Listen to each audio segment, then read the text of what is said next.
Hey everyone, Greg Staley from Diverge Media. We're going to go over the Hillier papers, the key points there, and the news cycle in general, and a few things that stood out to us. I hope you enjoy what we have in store. So on the Hillier letter that requests for an investigation to be performed into scientific fraud into public health policies, he made 11 key points outlined in his cover letter. We started going through them this week through what we've covered through our articles, but basically there's over 250 references to medical journals and other articles in that document itself. Now it's just a 40-page request letter requesting investigation. We'll see if anything comes out of it, but the letter itself seems to be pretty well written. Polymerase chain reaction, it's a mouthful, but basically there's a study in there that studied over 3,000 samples, and it found the following. It found it can be observed that at a cycle threshold equal to 25 or less, up to 70% of patients remain positive in culture, and that at cycle threshold equal to 30, this value drops to just 20% that remain positive. At a cycle threshold of 35 or more, the value used to report a positive result for PCR is less than 3% of cultures that are positive. So basically, if it was under 25, 70% of patients were actually still positive infectious. If it was run at 30, it was only 20% of patients. And when it was run over 35, it was just less than 3% of patients. And in Canada, we run 33 to 45, and you can find that information in our PCR bombshell article. We link back to the different labs and what they test at here in Ontario and all across Canada. Basically, we put out the question to public health, is that what is the number of PCR tests that are running in the different threshold cycle threshold amounts? So how many tested at 25 or less? How many tested under 30? How many tested at 35 and over? The issue is I'm still waiting on this information to come back from the Ministry of Health and the applicable staff. We'll see if we get it back. It was supposed to come back this week, I believe, but we should have it back sometime next week. We'll hopefully get it soon, but we need to know the breakdown. So the questions I asked to the Ministry of Health were, why don't we include the cycle threshold count on the lab work itself that's given to the person? That would make a lot of sense to me to do. And then additionally, what's the percentage of tests that we have out of all our cases that have tested under 25 cycles, under 30? How many were 35 and over? So if we have 2/3, 3/3, the reality is if the majority of cases were even at 30, that means roughly 80% false positive according to the medical study that was run that we referenced.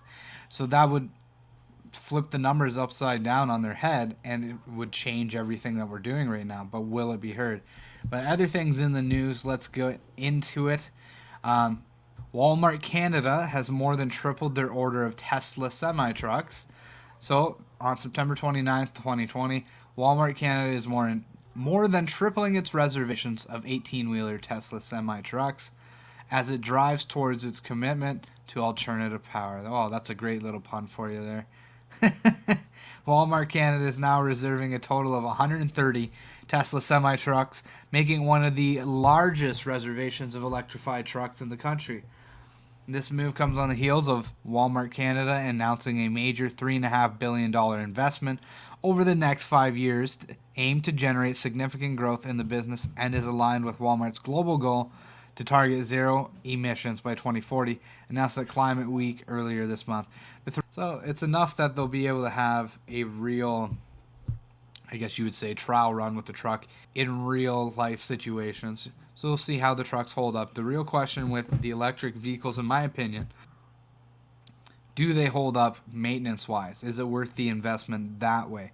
Is it going to cost more for ownership of the vehicle? That is the essential question with the e-vehicles. I have nothing against e-vehicles per se. It's not necessarily greener than a fossil fuel vehicle when we consider the lithium battery. But from a consumer's perspective, the question is, does it hold up? The Tesla truck does. It's the premier truck that's being pushed in the market. There's a few others. I can't remember the names off the top of my head, but there's a few others competing in the market cream of the crop will rise, and we'll see who that is. But Tesla, 130 semi-trucks ordered from Walmart Canada. $3.5 billion investment over the next 5 years to generate significant growth in the business. And is aligned with Walmart's global goal to target zero emissions. So I don't know if they think this will help them grow the business, not having to pay somebody to actually be able to know what they're doing to drive the truck. That'd be a big plus for them in Walmart. You have the full automation. They can drive themselves on the highway. You could maybe pay somebody less. With everybody else on the road now, they're probably more safe than the average person driving them, but it doesn't mean they're not going to have their issues. So Bill and Melinda Gates, usually in the news, January 27th, this was released. Bill and Melinda Gates released their 2021 annual letter. The year global health went local. The world now understands how seriously we should take pandemics, Bill writes. We're already seeing new pandemic preparedness strategies emerge, and I expect to see more in the months and years to come. The world wasn't ready for the COVID-19 pandemic. I think next time will be different. The Bill and Melinda Gates Foundation was established with the belief that every person deserves a chance to live a healthy and productive life. To date, the foundation has committed $1.75 billion. They've committed this much money in the fight against COVID-19, but it doesn't mean they've lost this money. Why we're giving $250 million more to fight COVID-19. Today, the Gates Foundation is making its single largest contribution to fight the pandemic, $250 million. There's 3 vaccine candidates that have emerged from the trials with high efficacy rates: Pfizer, Moderna, and AstraZeneca's. 2 antibody treatments have been authorized for emergency use. Another antiviral has been FDA approved. It's expanded to the factories that will make the drugs, tests, vaccines, warehouses, planes, refrigerator trucks that will deliver them to the clinics, health workers that will enter the supply chain and administer them to patients. Okay, that's nice. The organization that works with low-income countries to immunize hundreds of millions of kids. Okay, that's nice. Parts of today's $250 million commitment. This is what Bill Gates had to say about the shape of our recovery. This is what he titled it on gatesfoundation.org. The world should feel hopeful that we've reached this point. Even though we're entering a costlier phase, it's one that we can be more confident about. Okay, that's nice. It was never a given that researchers would develop safe and effective COVID-19 vaccines so quickly. The world's experts doubted it could be done by the end of 2020.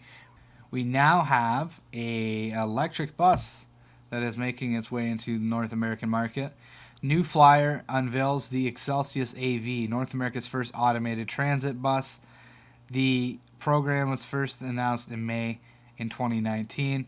Partnership with artificial intelligence and automation leader Robotic Research was also announced in May. The bus can visualize its current environment using sensors such as lidars, radars, cameras that create a 3-dimensional model of the world to navigate. Pedestrian detection and avoidance. The bus can detect the presence of a pedestrian and adjust to course to avoid, current to how ours are today. Vehicle to vehicle, or V2V. The bus has the ability to communicate directly with other vehicles, so it's a bus. That's good. Vehicle to infrastructure, or V2I. The bus communicates with signalized intersections or other infrastructure-based alerts such as pedestrian and vehicle alerts.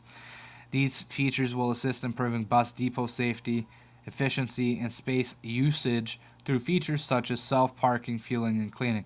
So it can self-park, fuel, and clean. So operation, the bus is capable of operating day or night.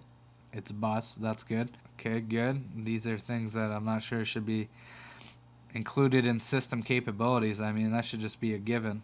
It's a bus. That's good. 94% of serious crashes are caused by human error. Efficiency and convenience. Roads filled with AVs could smooth traffic flow and reduce traffic congestion, freeing up to 50 minutes per day of non-driving. And mobility, accessibility, and job studies suggest that AVs could create new employment for opportunities of 2 million people with disabilities. John Hopkins researchers engineered a tiny, shape-changing machine that can deliver medicine efficiently to the GI tract. They're called thorogrippers. They're inspired by a parasitic worm that clamps onto its host intestines. I know, not very comforting. Now this could be, they want to use it to release drugs into the body system. This is when it gets latched on in the system, it would look like this. And then when all the medicine's released, it would close up, and it's supposed to get flushed out of the system. So here's what they had to say. It's made of a metal and thin, shape-changing film that is coated in a heat-sensitive paraffin wax. Thorogrippers are each roughly the size of a dust speck. I don't know if you can see on here the very small little dust specks on this, but that's the size of them. There's about a dozen on here. Each roughly the size of a speck, they can potentially carry any drug and release it gradually into the body. So the gradual extended release of a drug is a long-sought goal in medicine. Celeru explains that a problem with extended release drugs is they often make their way entirely through the gastrointestinal tract before they finish dispensing their medication. Normal constriction and relaxation of GI tract muscles make it impossible for extended release drugs to stay in the intestine long enough for the patient to receive the full dose. So they basically needed a way for the drug dose to stay in the system longer. And so insert thorogrippers, they latch onto the body. They basically want to use this in the release of pain medication. So the John Hopkins research fabricated the devices with about 6,000 thorogrippers per 3-inch silicone wafer. In their animal experience, they loaded a pain reliever drug onto the grippers. The researchers' studies found that animals into which thorogrippers were administered had higher concentrates of the pain reliever in the bloodstreams than did the control group. The drug stayed in the test subject system for nearly 12 hours versus 2 hours in the control group. So 10 additional hours out of the drug medication versus 2 in the control group. Now, I haven't looked at this study enough to really have an opinion about it, but my concern when reading it, so it's heat sensitive. How many don't get flushed out of the system? What are the long-term studies going to look like of the ones that don't fold up and get completely flushed out of the system? What are the effects of having metal in your body, even those minute amounts for short periods of time? And just little things like that. So we'll see what happens with them. It could be a great breakthrough for medicine. Thorogrippers, size of a speck of dust, and especially like even if it's just animal farming, that's a big deal for animals to be able to have something that can administer pain medication that would last 3-4 times longer. That's a big deal, and then it's less intrusive if you're medicating an animal, because then it's less times you'd have to do it. So little things like that can actually help in places unexpected, like animal welfare as well.